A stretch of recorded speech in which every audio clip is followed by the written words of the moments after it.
সেখানে হায়ের পক্ষে দয়া করে আপনারা রায় দিন। যদি আমাদেরকে ভোট আপনারা নাও দেন, কিন্তু অ্যাটলিস্ট হ্যাঁ পক্ষে আপনারা ভোট দিবেন। আমরা তোমাদের ঋণ পরিশোধ করব হা বলার মধ্য দিয়ে। গণভোটকে না ভোট দিন। বর্তমান বাংলাদেশের রাজনৈতিক বাস্তবতায় হ্যাঁ এবং না এই দুটি শব্দই ভবিষ্যৎ দিক নির্দেশনার প্রতীক হয়ে উঠছে। বহুল আলোচিত গণভোটকে ঘিরে হ্যাঁ এবং না ভোট এখন অনেক ক্ষেত্রে প্রার্থী নির্বাচনের চেয়েও বেশি গুরুত্ব পাচ্ছে। আসন্ন সংসদ নির্বাচনে জামায়াতে ইসলামী ও বিএনপির তীব্র প্রতিদ্বন্দ্বিতা থাকলেও এই গণভোটে উভয় দল হ্যাঁ ভোটের পক্ষে অবস্থান নিয়েছে। বিপরীতে জাতীয় পার্টি আনুষ্ঠানিকভাবে না ভোটের পক্ষে প্রচারণা চালাচ্ছে। এই প্রেক্ষাপটে স্বাভাবিকভাবেই প্রশ্ন উঠছে, এই গণভোট কেন?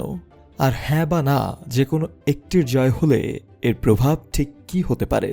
মূলত এই গণভোট আয়োজন করা হয়েছে সংবিধান সংস্কার প্রশ্নে। জুলাই জাতীয় সনদে মোট ৮৪টি সংস্কার প্রস্তাব রয়েছে।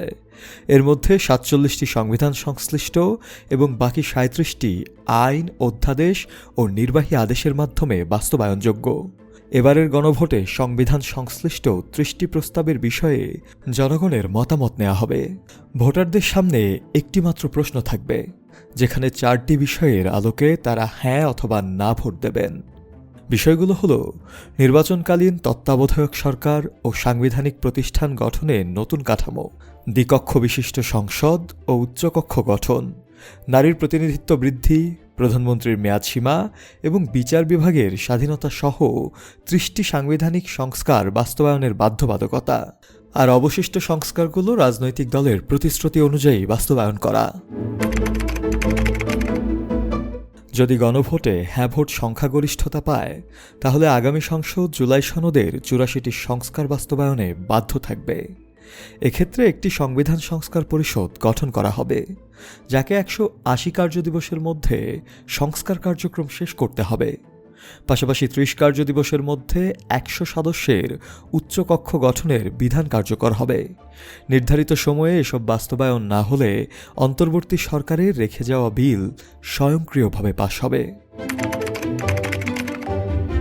অন্যদিকে গণভোটে না জয়ী হলে জুলাই সনদ কার্যকর হবে না। সেক্ষেত্রে সংবিধান সংস্কার পুরোপুরি ভবিষ্যৎ নির্বাচিত সরকারের ইচ্ছা ও রাজনৈতিক সদিচ্ছার উপর নির্ভরশীল হয়ে পড়বে। ফলে সংস্কার বাস্তবায়নের বাধ্যবাধকতা উল্লেখযোগ্যভাবে দুর্বল হওয়ার আশঙ্কা থাকবে। শুধু তাই নয়, অতীত এবং বর্তমানে যে কাঠামো রয়েছে সেই কাঠামো ধরেই অগ্রসর হবে আগামীর বাংলাদেশ। হ্যাঁ জয়ী হলে বাংলা রাষ্ট্রভাষা হিসেবে বহাল থাকবে এবং অন্যান্য মাতৃভাষার সাংবিধানিক স্বীকৃতি নিশ্চিত হবে। নাগরিক পরিচয় হিসেবে বাংলাদেশি শব্দটি সংবিধানে অন্তর্ভুক্ত হবে। পাশাপাশি সংবিধানের মূলনীতি হিসেবে যুক্ত হবে সাম্য, মানবিক মর্যাদা, সামাজিক ন্যায়বিচার, ধর্মীয় স্বাধীনতা ও সম্প্রীতি। মৌলিক অধিকার হিসেবে নিরবিচ্ছিন্ন ইন্টারনেট ব্যবহার ও ব্যক্তিগত তথ্যের সুরক্ষার বিষয়টিও সাংবিধানিক স্বীকৃতি পাবে। সংস্কার প্রস্তাবের সবচেয়ে আলোচিত দিকটি হল প্রধানমন্ত্রীর ক্ষমতার সীমা নির্ধারণ। প্রস্তাব অনুযায়ী প্রধানমন্ত্রীর সর্বোচ্চ মেয়াদ হবে ১০ বছর এবং তিনি একাধিক পদে অধিষ্ঠিত থাকতে পারবেন না। জরুরি অবস্থা জারির ক্ষেত্রে মন্ত্রিসভা ও বিরোধী দলের উপস্থিতি বাধ্যতামূলক হবে।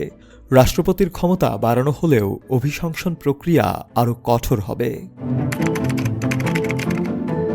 এছাড়া তত্ত্বাবধায়ক সরকার ব্যবস্থা পুনর্বহাল, সংসদকে দ্বিকক্ষ বিশিষ্ট করা, নারী সংরক্ষিত আসন ধাপে ধাপে বাড়িয়ে ১০০তে উন্নীত করা, বিরোধী দল থেকে ডেপুটি স্পিকার নিয়োগ দেয়া এবং বাজেট ও আস্থা ভোট ছাড়া অন্য বিষয়ে এমপিদের স্বাধীন ভোটাধিকারের বিধান অন্তর্ভুক্ত রয়েছে।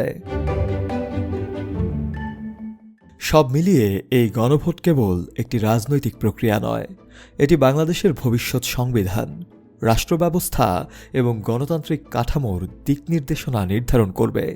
তাই ১২ ফেব্রুয়ারি ভোট দেওয়ার আগে বিষয়গুলো জানা ও বোঝা অত্যন্ত গুরুত্বপূর্ণ।